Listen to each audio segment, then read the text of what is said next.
सर्वप्रथम तुमच्या सर्व व्ह्यूअर्सना धन्यवाद. नमस्कार सर्वांना.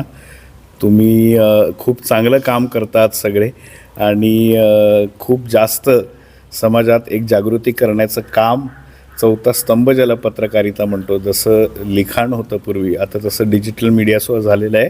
त्यामुळे सर्वप्रथम पहिलं तुमच्या व्ह्यूअर्सना धन्यवाद की आपण सगळे आमच्या अशा चॅनलना सपोर्ट करतात. माझ्या सर्व इथे परिवारातील लोक उभी आहेत. आमच्या गावकर मॅडम इथे जे आमच्या कॅन्डिडेट आहेत पंचायत समितीच्या, त्या उभ्या आहेत. आमचे इकडे ज्येष्ठ कुबलसाहेब इथे उभे आहेत, कारण त्यांनीसुद्धा फॉर्म मागे घेतल्यानंतर आपल्या पक्षाशी एकनिष्ठ राहण्याचं काम, या महायुतीशी एकनिष्ठ राहण्याचं खूप मोठं धैर्य असं दाखवलेलं आहे. आणि खरोखरच म्हणून मी सांगितलं की या माझगाव जिल्हा परिषदमध्ये मी निवडून नाही येणार आहे, तर हे सगळे निवडून येणार आहेत आणि हे सगळे जिल्हा परिषद सदस्य बनणार आहे. मी एकटा नाही बनणार आहे, एवढं नक्की आहे. खरं तर ज्या दिवशी तुम्हाला उमेदवारी जाहीर झाली किंबहुना अगोदरचपासून एक माझगाववासियांची इच्छा होती की एक वारसा आहे, विकासभाई, अगदी भाईसाहेब सावंत म्हणा, माझगावला लाभलेला, आणि तोच वारसा पुन्हा एकदा पुढे घेऊन जाण्यासाठी माझगाववासियांची इच्छा होती. आणि आज खऱ्या अर्थाने ती इच्छा पूर्ण होते आहे. आणि त्यामुळेच एक व्हिजन तुम्ही घेऊन चाललेला आहात. ते व्हिजन काय आहे, कशा पद्धतीने? विकासभाईंनी जो आम्हाला सर्वांना एक विचार दिला आहे, तो शांततेचा विचार आहे आणि तोच विचार घेऊन आम्ही पुढे जाण्याचं काम करतो आहे. आमच्यामध्ये, मी शांतता बोलत असताना आमच्यामध्ये जोशवाले क्लेटसभाईसुद्धा इथे आमचे आहेत. त्यामुळे असेसुद्धा बॅलन्स ठेवणारे व्यक्तिमत्व आम्ही सगळे एकत्र फिरतो आहेत.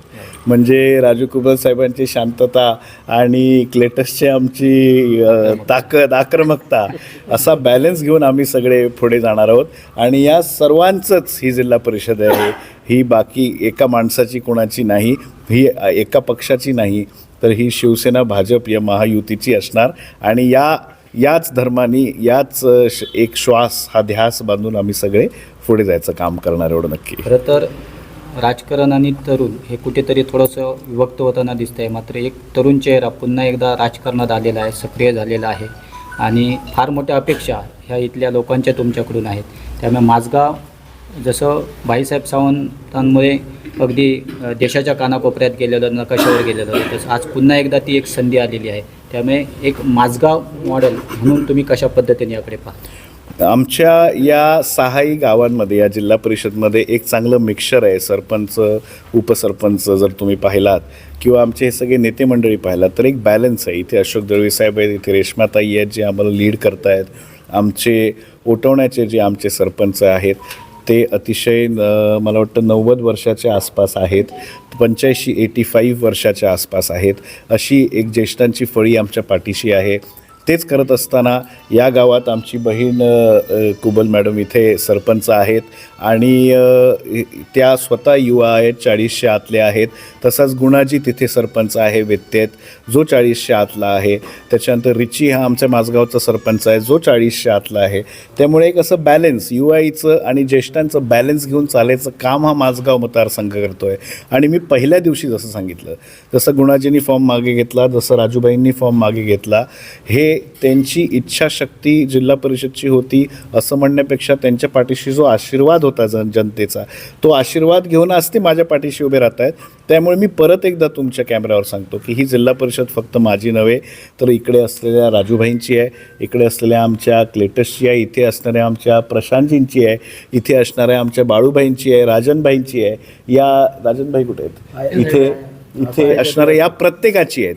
किंबहुना मी जेव्हा पहिल्या दिवशी फॉर्म भरला तेव्हा आपल्या सर्वांना दाखवू इच्छितो, आमचे बाबा इथे उपस्थित आहेत. त्यांनी मला एक सुंदर पत्र लिहिलेलं आणि इतकं छान पत्र लिहिलं, ते पत्र वाचून मी इतका भावूक झालो आणि आज मला ते भेटले आज देवळात. त्यामुळे हा योगायोग नसावा असं मला वाटतं.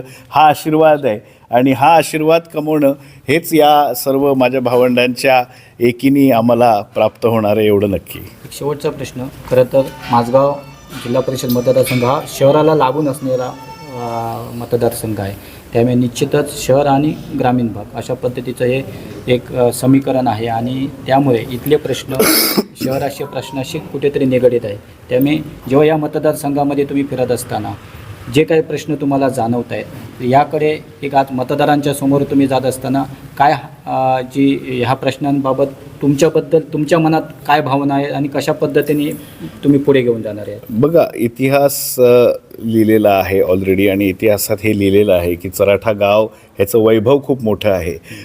किंबहुना सावंतवाडीचा जो आजचा तलाव आहे तो चराठा गावातला एक भाग, अशी ती एक सुंदर वाडी ही चराठ्याची एक वाडी होती. असा इतिहास चराठ्याचा राहिला आहे. चराठ्यांनी असं नेतृत्व दिलेलं आहे या वास्तूला, इकडच्या भूमीला. असं आपलं हे गाव राहिलेलं आहे.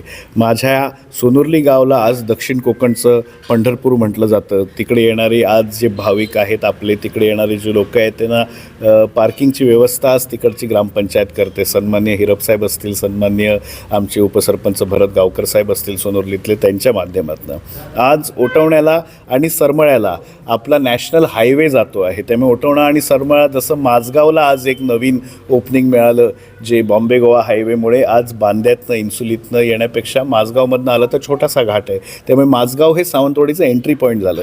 तसंच आज ओटवण्याला आणि सरमळ्याला हे खूप मोठं सौभाग्य लाभलं आहे की तिकडनं एक हायवे जातो आहे, लक्षात घ्या. त्यामुळे आपल्या सर्वाला या मतदारसंघाला खूप वेगळ्या दिशेने बघणं गरजेचं आहे. जर आपण त्या दिशेने बघितलं तर 100% आपल्याला उद्या गोव्यात राहण्यापेक्षा इथे सुद्धा हॉटेल्स येतील, इथे सुद्धा वेगवेगळ्या गोष्टी प्रगत होतील. आणि माझ्या लोकल लोकांना तिकडे ज्यांना इच्छा आहे बिझनेस करायची, छोटे छोटे बिझनेसेस म्हणजे अतिशय छोट्यापासून मोठ्या बिझनेसेसपर्यंत काहीही चालू शकतो जेव्हा त्या रस्त्यानं वर्दळ येईल. त्यामुळे या मतदारसंघाकडे मूलभूत सुविधा तर 100% रस्ता, पाणी जे काय ते तर प्रत्येक घराच्या दारापर्यंत नेणं हे तर आहेच. पण या मतदारसंघाकडे या दृष्टीने सुद्धा म्हणजे सोनुर्लीकडे टुरिझमनी आज चराठा आणि माझगावकडे सावंतवाडीला लगत असल्यामुळे त्यांची जी काही ताकद आहे ती एक्सप्लोर करून ओटवळ आणि सरमळ्याला जे योगदान सरकारने दिलेलं आहे, हे सगळ्या गोष्टींचा विचार करून आम्हाला हे मतदारसंघांना पुढे न्यायचं आहे. सन्मान्य नितेश राणे आणि सन्मान्य दीपकभाई केसरकर साहेब, सन्मान्य संजू परब साहेब आणि सन्मान्य महेश सारंग साहेब, मनीष दळवी साहेब या सगळ्यांचा विचार हा कुठेतरी इथे पेरणं आणि या सगळ्यांमध्ये एक जनजागृती करणं, हेच काम आम्ही 5 वर्षात या ग्राउंड लेवलवर करणार आहे, हा शब्द तुम्हाला देतो.